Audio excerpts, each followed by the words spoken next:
Türkiye Marif Vakfı'nın yurt dışı temsilcilerine yönelik olarak düzenlediği 8. istişare toplantısına hoş geldiniz.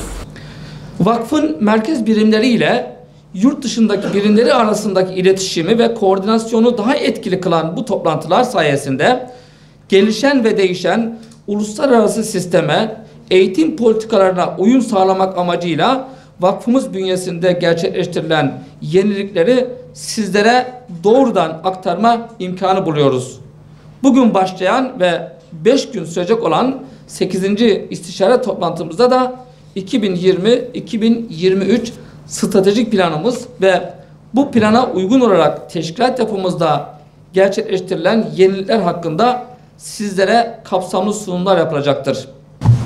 Türkiye Marif Vakfımızın çok değerli başkanı ve mütevelli heyeti üyeleri, çok değerli ülke temsilcilerimiz, dünyanın dört bir tarafından gelen 50 ülkeden temsilcimiz var mı şimdi burada? 50 ülkemizin de temsilcisi buradalar. Çok değerli temsilcilerimiz, değerli belediye başkanımız, kurum ve kuruluşlarımızın çok kıymetli temsilcileri, değerli misafirler, hanımefendiler, beyefendiler, hepinizi sevgi ve saygıyla selamlıyor. Marif Vakfımızın ülke temsilcileri istişare toplantısı vesilesiyle sizlerle birlikte olmaktan çok büyük mutluluk duyduğumu özellikle ifade etmek istiyorum. Dünyanın dört bir yanında görev yaptığınız bölgelerden İstanbul'a ve Türkiye'ye hoş geldiniz. Sözlerimin başında Anadolu irfanı meşalesini dünyanın dört bir yanına başarıyla ulaştıran siz değerli marif erlerine Cumhurbaşkanımız Recep Tayyip Erdoğan'ın en kalbi selamlarını ve başarı dileklerini yapıyorum.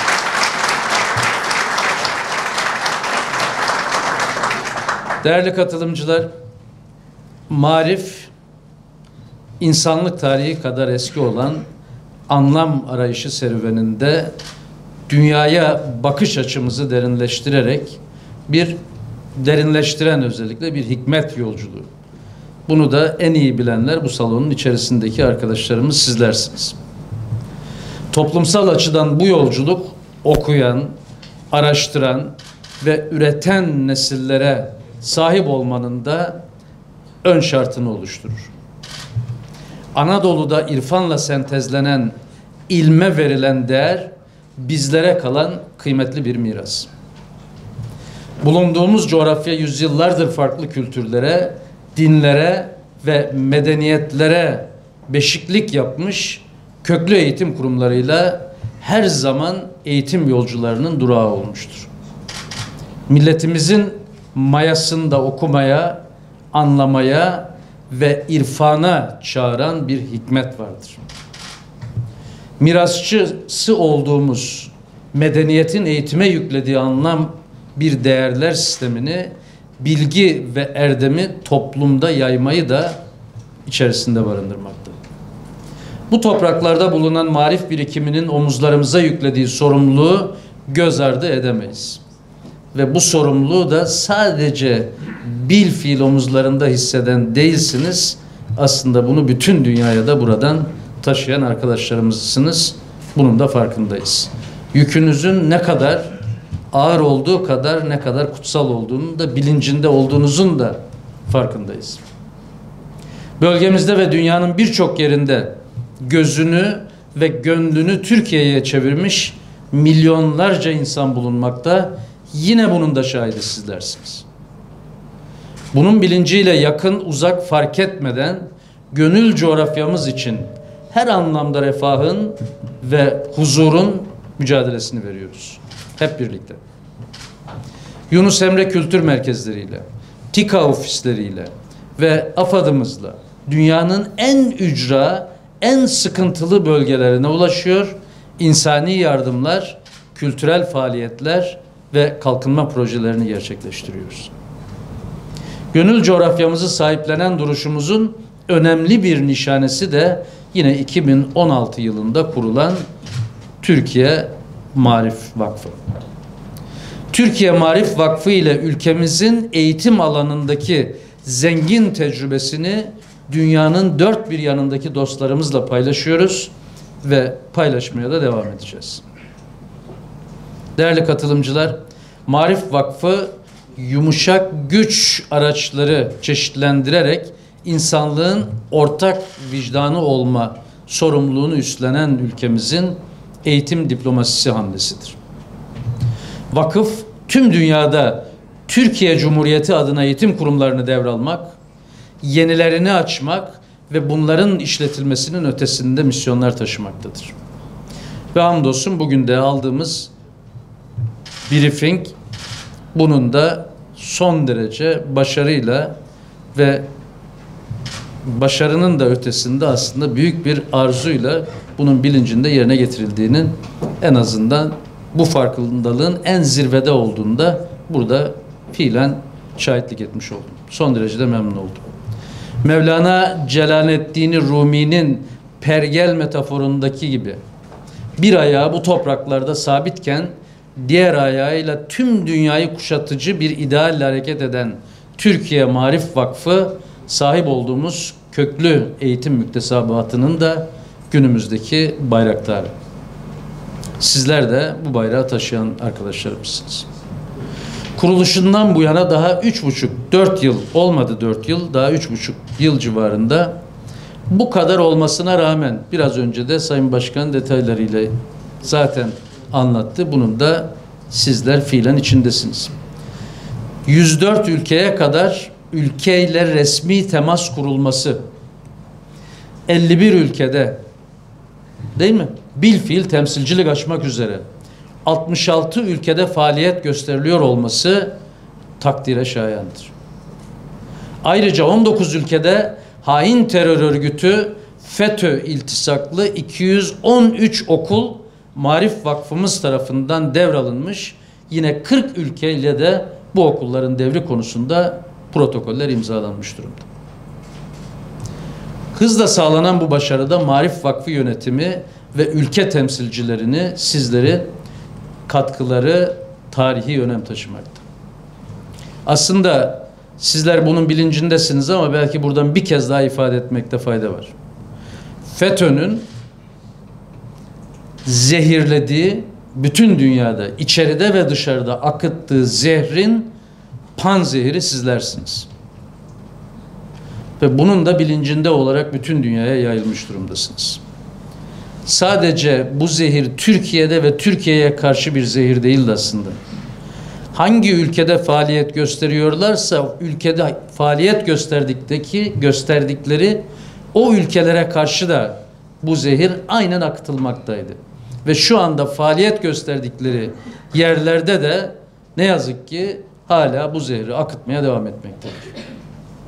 Sizler panzehir olarak da bütün dünyaya yayılmış durumdasınız. Dışişleri Bakanlığımızla da birlikte, Milli Eğitim Bakanlığımızla birlikte, ilgili tüm kurum ve kuruluşlarımızla birlikte aslında bulundukları ülkedeki FETÖ'nün biz sadece o okulları devralıp sadece bir eğitim hizmeti vermiyoruz.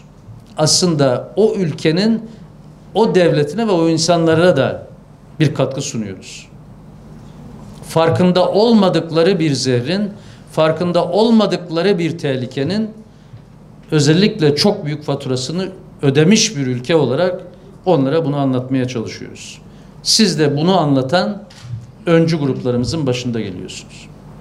Sizler heybelerinizdeki güçlü medeniyetle uzun bir yolculuğa niyet eden marif erlerisiniz. Marif Vakfı faaliyetleriyle merhum Nurettin Topçu'nun ifade ettiği gibi marif tahayyülüne bugün adeta hayat veriyorsunuz.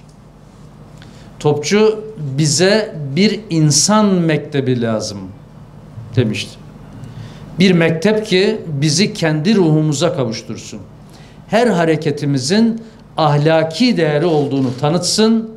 Hayaya hayran gönüller, insanlığı seven temiz yürekler yetiştirsin diyor.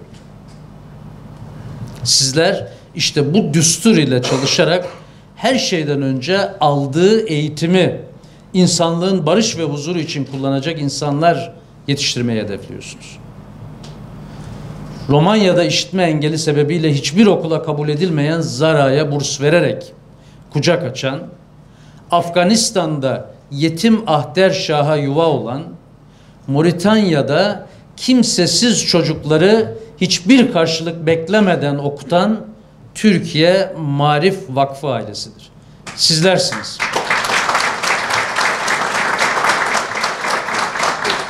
Samimiyetle yaptığınız faaliyetler ile öğrencilerinizin ve ailelerin kalplerine Türkiye'yi en güçlü şekilde nakşediyor, gönüllü elçilerimizi yetiştiriyorsunuz. Ektiğiniz tohumların tüm dünyada bilgiye yeşeren filizler vereceğine yürekten inanıyoruz. Bütün ülke olarak inanıyoruz buna. Değerli katılımcılar, Türkiye Marif Vakfı faaliyetlerinde eğitim, öğretim kadar etkin yönetim de önemlidir. Bu açıdan 8.'si gerçekleştirilen ülke temsilcileri istişare toplantısını son derece anlamlı buluyorum. Özellikle 3,5 yıl gibi kısa bir süreyi dikkate aldığınızda bu tür toplantıların önemi 30 yıllık, 40 yıllık bir maziye sahip olan, 300 yıllık maziye sahip olan kurumlardan çok daha fazla anlam ifade eder. Ülke temsilcilerinin hem kendi aralarında tecrübe paylaşımı yapabildiği hem vizyonlarını tazelediği bu toplantılar vakıfta eş zamanlı senkronizasyonu sağlamaktadır. Üstlenilen misyonla ilgili bir misyon birlikteliğini ama aynı zamanda da bunun daha da güçlenerek daha da ileriye nasıl taşınabileceği ile alakalı o tecrübe birikimlerinden oluşan bir üst tecrübe birikimini ve üst akılı oluşturur. Sizler o aklın ta kendisisiniz. Bu birliktelik Türkiye'nin küresel gelişmelere karşı duruş ve politikalarıyla ve Marif Vakfı'nın kendi stratejileriyle ilgilidir, ilişkilidir. Türkiye'nin sahip olduğu girişimci ve insani diplomasi mücadelesinde Türkiye Marif Vakfı'na bundan sonra da son derece stratejik görevler düşmektedir. Dijital dönüşümün etkisiyle internet erişiminin olduğu her yerde okul ve kampüs haline gelmiş, eğitimin küreselleşmesi geçmişe nazaran kolaylaşmıştır. Marif Vakfımız eğitim teknolojilerinde yaşanan yeni gelişmeler ve eğilimleri takip ederek çevrim içi marif vizyonuyla yenilikçi eğitim modellerinin de öncüsü olmalıdır. Diğer yandan dünyanın dört bir yanında Türkiye Marif Vakfı okullarında eğitim öğretim gören öğrencilerin Türkiye ile olan bağlarının da güçlendirilmesi son derece önemlidir. Bu öğrencilerin ilgili kamu kurum ve kuruluşlarımızla işbirliği içerisinde Türkiye'deki bilim, eğitim, kültür ve spor programlarından yararlanmasını teşvik etmeye de devam edeceğiz. Ve mümkünse buraya gelip aslında bizim kendi öğrencilerimizle kamplarda buluşmalarını. Harika kamplarımız var biliyorsunuz. Yurdun dört bir yanında. Hiçbir şeyi önceden planlamadan, programlamadan aslında. Bizim Gençlik ve Spor Bakanlığımızın kampları var. Gelebilirler. Burada son derece doğal bir ortamda Türkiye'nin 81 ilinden herhangi birisinden gelen, kurayla gelen çocuklarla sizin getireceğiniz çocuklarımızın o kampta birliktelik sağlıyor olmaları doğal arkadaşlık ortamını da kültürel anlamda çok daha sağlıklı, sağlam işbirliklerini de beraberinde getirebilir. Ve bunun gibi daha birçok kurum ve kuruluşumuz var aslında. Fırsatlarımız var. Biz onları sonuna kadar size açarız. Ayrıca mezun mariflerle sürdürülebilir iletişim kurulması açısından mezun derneklerinin yaygınlaştırılması da çok elzemdir. Mezun öğrencilerin devletimizin kurumlarıyla temasta kalması ve DEİK gibi dünyanın birçok ülkesinde yaygın faaliyet gösteren sivil toplum kuruluşlarımızda gönüllü olması da teşvik edilmelidir. Bununla birlikte yine Türk toplumunun yoğun olarak yaşadığı ülkelerde yurt dışı Türkler ve akrabalar başkanlığımızla da birlikte yine Türkçe odaklı yoğun çalışmalar yapılmasına da ihtiyaç olduğu bir gerçek ki siz de bununla ilgili bir başkanlık kurduğunuzu biraz önce ifade ettiniz.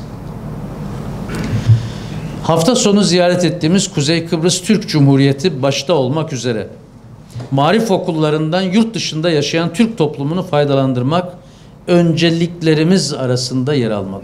Evet, bunu yapıyoruz ama inanın gittiğimizde, yerinde gördüğümüzde yaptıklarımızın yapmamız gerekenin ne kadar gerisinde olduğunun da farkında oluyoruz.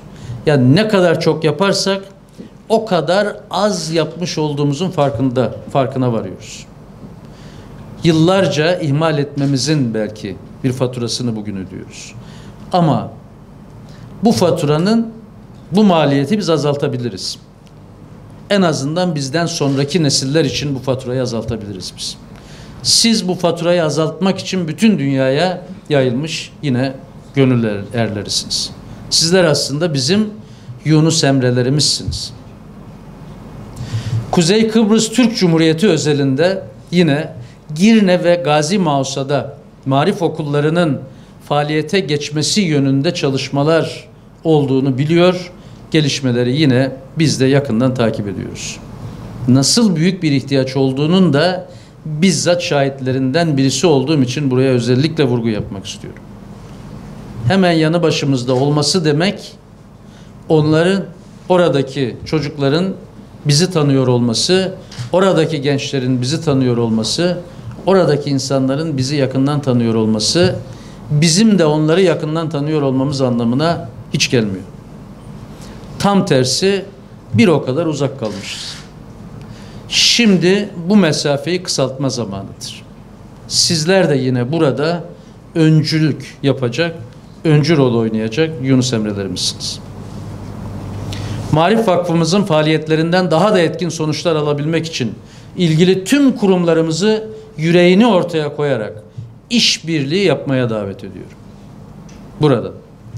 Özellikle yurt dışında faaliyet gösteren TİKA ve Yunus Emre Enstitüsü gibi kurumlarımızla Marif Vakfımız sürekli yakın ilişki içinde olmalı ve ayrı ayrı mükerrer faaliyetler gerçekleştirmek yerine güç birliği yapmalıdır. Hele hele büyükelçiliklerimiz, konsolosluklarımızla ilişkilerimiz son derece sıkı olmalı. Buradan ben dünyanın dört bir tarafındaki büyükelçilere de bir talimat olarak bunu ifade ediyorum aslında. Bu sadece bir gönüllülük faaliyeti, evet burada bir gönüllülük faaliyeti olabilir ama bizler için bu zorunluluktur. Büyükelçiler için, konsoloslar için ve Türkiye'den giden bütün bakanlıkların ateşelikleri için burada sizlerin önünü açmak, sizlere yardımcı olmak bir zorunluluktur. Bununla ilgili herhangi bir aksama olursa, herhangi hizmetlerde bir gecikme olursa, bir nazlanma olursa haberimiz olsun.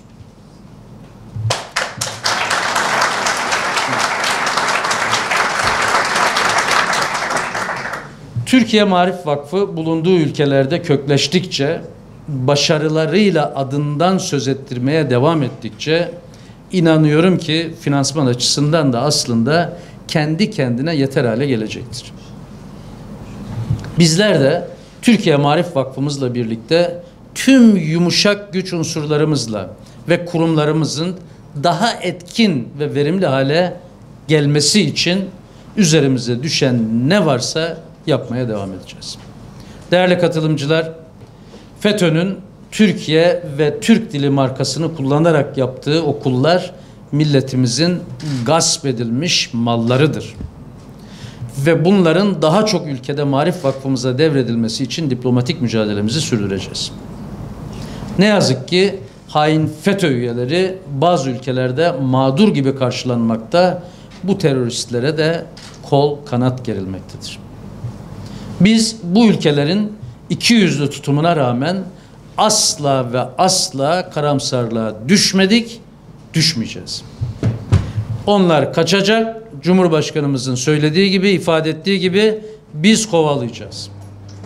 Sizlerin bulunduğunuz ülkelerde müzakerelerinizi kolaylaştırmak için tüm temaslarımızda ülkelere FETÖ'nün nasıl bir şer şebekesi olduğunu bir kez daha buradan hatırlatıyorum. İnatla ve ısrarla muhataplarımıza bu meseleleri anlatmayı, varsa kafa karışıklıklarını gidermeyi sürdürüyoruz. Bugüne kadar haklı olduğumuz konularda doğruları söylemekten çekinmedik.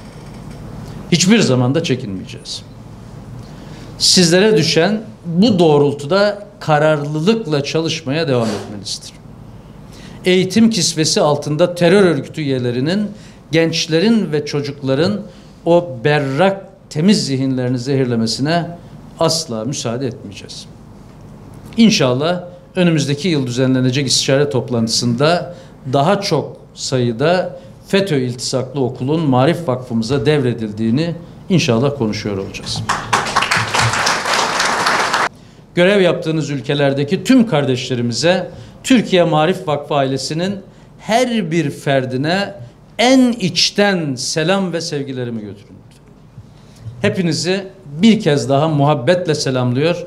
İstişare toplantınızın güncel kazanımlarıyla sağ salim görevlerinize dönmenizi diliyorum. Allah'a emanet olun.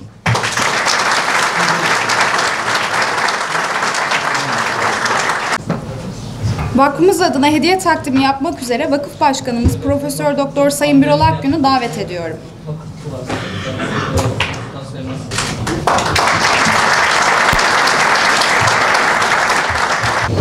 Çekiyorum efendim.